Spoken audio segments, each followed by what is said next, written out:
selamat datang di Blue Chip Project.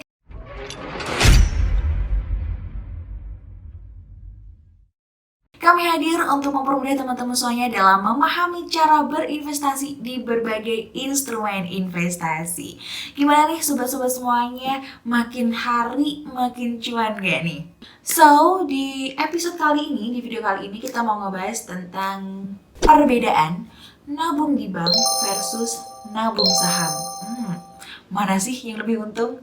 Nah, sebelumnya pasti Sobat Cuan ini udah pernah ya yang namanya menabung, walaupun tempat dan caranya itu berbeda. Penasaran gak sih perbedaannya kalau kita menabung di bank sama menabung saham? Penasaran kan? Langsung aja kita simak video penjelasan berikut. Let's go! Nah, kebiasaan menabung itu memang merupakan hal yang baik ya gitu. Jadi kita dari kecil nih tuh sebenarnya udah dikasih tahu bahwa hal yang baik itu adalah menabung. Kita belajar menabung tuh udah dari dini ya teman-teman semuanya. Bahkan dari TK itu kita udah diajarin yang namanya menabung. Nah, tapi seiring berjalannya waktu gitu, menabung ini menjadi bukan permasalahan sih sebenarnya, ada tantangannya. Kenapa? Karena ada yang namanya itu inflasi atau ya bisa dibilang inflasi ya. Teman-teman pasti tahu lah ya inflasi itu apa. Nah, karena menabung ini menjadi ada tantangannya adalah inflasi karena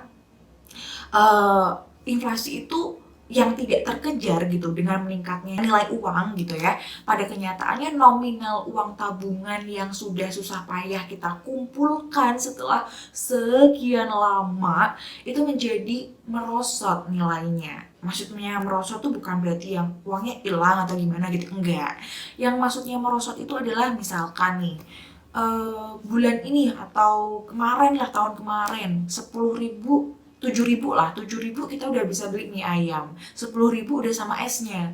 Sekarang 10.000 itu baru bisa kebeli mie ayamnya doang, tambah es jadi 15.000. Itulah yang namanya inflasi gitu. Uangnya tetap, tapi nilainya ini yang merosot. Nah, karena adanya inflasi tersebut gitu ya, banyak banget fenomena inflasi. Makanya sekarang tuh banyak banget kaum milenial yang tertarik untuk belajar yang namanya menabung saham. Pasti teman-teman gak awam lah ya sama yang namanya tuh saham, karena emang di berbagai macam platform media gitu ya udah ngejelasin tentang edukasi gitu ya tentang saham yang beneran ya, pastinya jangan saham yang abal-abal. Makanya sekarang di episode kali ini, di video kali ini kita mau ngebahas tentang kelebihan dan kekurangan menabung bank dan menabung saham. Nah, yang pertama adalah menabung di bank. Apa sih kelebihan dan kekurangannya kalau kita menabung di bank? Yang pertama adalah kelebihan kalau kita menabung di bank. Nah, pertama, kelebihan menabung di bank itu adalah kalau kita menabung di bank memberikan manfaat bunga bank. Ya, walaupun meskipun tidak semua orang itu tertarik ya sama bunga bank gitu, namun memang sebagian orang itu tertarik gitu ya. Nggak semua orang tertarik, tapi sebagian orang itu tertarik untuk terhadap bunga bank gitu loh, karena punya daya tarik tersendiri untuk orang-orang yang menyimpan dana mereka tuh di bank. Yang kedua adalah kelebihan menabung di bank, keamanan uang lebih terjamin. Ini udah pasti ya teman-teman, sobat cuan juga udah tahu lah, udah jelas gitu kalau kita menabung di bank ya keamanan kita terjamin gitu, karena yang ngelola uang kita, yang menyimpan uang kita adalah pihak bank. Jadi kalau misalkan uang kita hilang ibaratnya atau ada permasalahan di luar kendali kita, ya yang tanggung jawab bukan kita tapi pihak bank. Itulah kenapa keamanan uang kita lebih terjamin. Yang ketiga adalah dipermudah nih dengan adanya ATM atau anjungan tunai mandiri.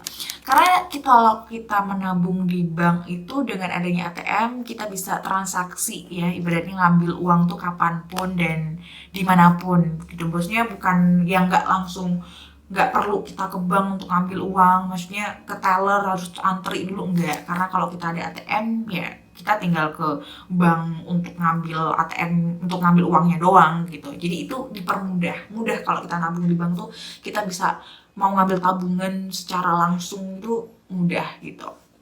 Nah, yang keempat adalah kelebihan kalau kita menabung di bank, resikonya sangat kecil. Ibaratnya resikonya sangat kecil ya itu tadi ya, keamanan kita kan terjamin gitu ya. Jadi resiko kena permasalahan-permasalahan gitu, ibaratnya tuh kecil. Nah, yang kelima adalah kalau kita menabung di bank dilindungi oleh LPS atau Lembaga Penjamin Simpanan. Ini tentu ya teman-teman Sobat Cuan juga pasti tahu kalau kita menabung di bank ya pastilah ya dilindungi oleh LPS. Jadi uang-uang kita aman lah, intinya kayak gitu guys. Nah, selanjutnya adalah penjelasan mengenai kekurangan kalau kita menabung di bank. Yang pertama adalah dikenakan biaya administrasi. Ini udah pasti ya, teman-teman juga udah tahu kalau kita menabung di bank pasti setiap bulannya kita dikenakan biaya administrasi. Nah, biaya administrasi ini setiap bank tuh berbeda-beda ya. Ada yang 5.000, ada yang 6,5, bahkan ada yang sampai 12 ribuan untuk biaya administrasi yang ditarik oleh bank setiap bulan di tabungan kita. Nah, yang kedua adalah bunga yang diberikan itu kecil. Memang kalau kita menabung di bank ya bunga yang diberikan kecil. Yang ketiga adalah tidak bisa mengambil uang dalam jumlah banyak secara mendadak. Jadi kalau kita menabung di bank nih, kita nggak bisa loh ngambil uang banyak gitu secara mendadak. Kenapa tidak bisa mengambil uang secara mendadak dalam jumlah yang banyak?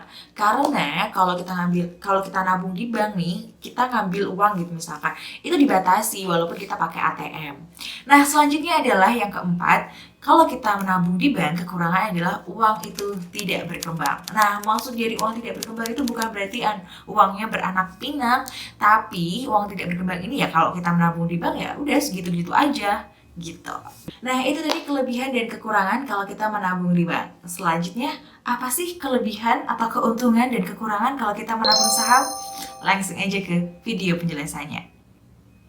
Yang pertama, kalau kita menabung di saham, kelebihannya adalah adanya capital gain. Nih pasti Sobat Cuan juga udah tahu ya penjelasan apa sih sebenarnya capital gain. Lalu dividen.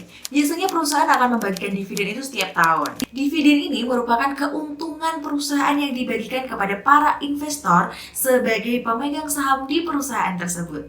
Selanjutnya adalah dengan kita menabung saham, kita juga berperan sebagai ownership. Artinya, kita menjadi bagian dari kepemilikan perusahaan sesuai saham yang dimiliki. Kita pun juga punya hak untuk mengikuti RUPS atau Rapat Umum Pemegang Saham.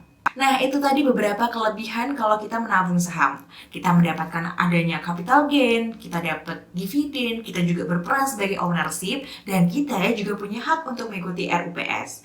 Nah, itu tadi beberapa kelebihannya. Kalau kekurangannya apa aja ya? Oke, kalau kekurangan menabung saham, yang pertama adalah adanya capital loss. Nah, capital loss ini adalah kebalikan dari capital gain. Nah, capital loss ini adalah kerugian yang dapat kita alami sebagai investor ketika harga sahamnya itu jatuh dibanding ketika kita membeli saham. Kenapa ini bisa terjadi? Karena harga saham itu kan berfluktuasi ya, dan berubah-ubah setiap hari, jadi nggak tetap harganya. Jadi ya bukan tidak mungkin kita akan mengalami hal tersebut. Resiko lainnya adalah saham-saham tidak liquid. Biasanya saham-saham tidak liquid ini adalah saham-saham yang tidak diminati oleh investor, kurang populer, bahkan tidak populer, dan hanya sedikit yang beredar, sehingga kita sulit juga untuk menjualnya kembali. Kemudian yang terakhir adalah adanya delisting, di mana ini adalah penghapusan pencatatan saham perusahaan di Bursa Efek Indonesia. Biasanya perusahaan ini harus melakukan beberapa hal agar bisa listing lagi di Bursa Efek Indonesia.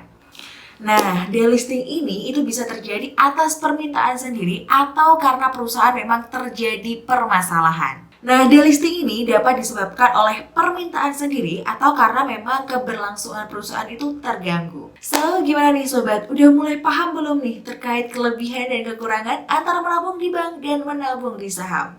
Jadi, nggak perlu bingung lagi nih, mau pilih yang mana antara kedua hal tersebut. So, biar makin paham tentang cara berinvestasi, yuk cek tips dan informasi lainnya seputar investasi dengan cara follow Instagram Blue Chip Project dan akun sosial media lainnya untuk mempermudah kamu dalam memahami cara berinvestasi di berbagai instrumen investasi. Semoga apa yang kita sampaikan ini bisa bermanfaat nih buat Sobat Cuan semuanya. Jangan lupa follow Instagramnya dan subscribe channel YouTube ini, komen di bawah selanjutnya kita mau ngebahas tentang apa lagi nih.